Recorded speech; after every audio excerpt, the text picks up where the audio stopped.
In scene 8 of A Streetcar Named Desire, in the Kowalski kitchen, Stanley, Blanche, and Stella sit around the table and finish eating Blanche's birthday dinner. But Mitch's chair at the table sits conspicuously empty. The mood is tense. Blanche tries to take Mitch standing her up in a lighthearted way, but she's clearly shaken. Stella nags Stanley about eating like a pig. Stanley yells that he'll eat the way he wants and throws his plate and cup on the floor to prove his point. Stanley goes out on the porch and lights a cigarette. In the kitchen, Blanche asks Stella why Mitch didn't come.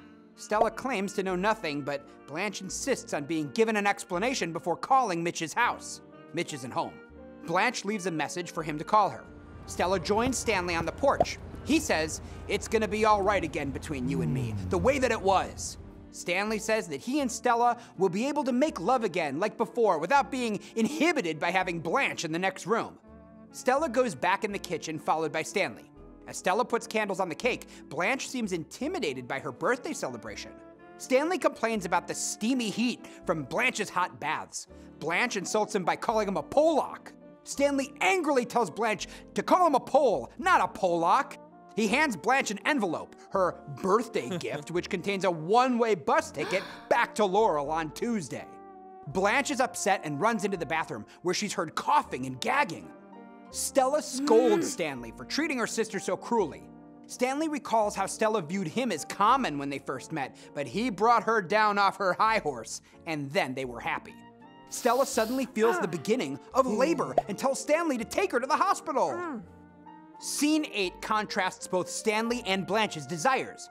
Stanley's main desire in this scene is to get Blanche out of his home, thereby restoring the balance of power in his family and his intimacy with his wife. He asks Stella, "You remember the way that it was?" suggesting that Blanche has infringed on their sex life. Blanche wants Mitch to marry her, thereby ensuring her some security.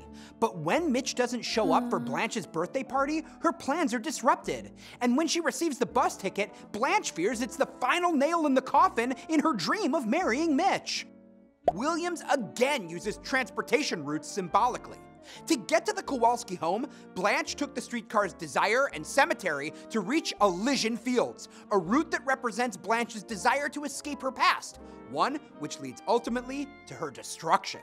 The gift of the bus ticket takes Blanche's journey full circle. She'll be taking the bus back to Laurel, returning to what she's tried to escape.